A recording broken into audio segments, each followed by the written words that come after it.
Find the x and y intercepts of the line. Okay, so to find x-intercepts, draw a little picture, right? Random point on the x-axis. That's what I'm looking for. Places where the graph crosses the x-axis. And the coordinates of that point are x, comma, 0, right? I don't know how far right I went, but I know my y-coordinate is 0. There's no up or down if you're on the x-axis. So to find x-intercepts, my y-coordinate is 0.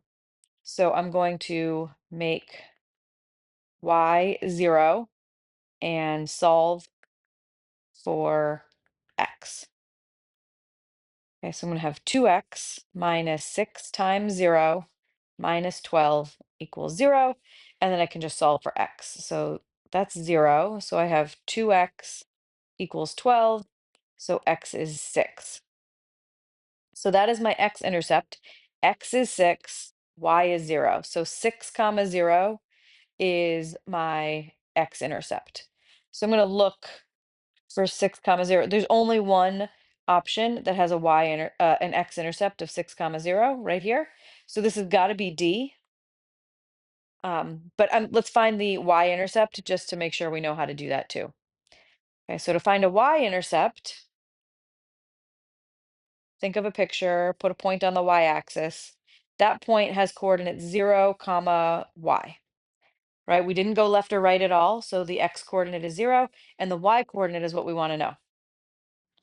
So we make x equal to 0 because the x coordinate is definitely 0 and it's the y that we want to know. So we solve for y.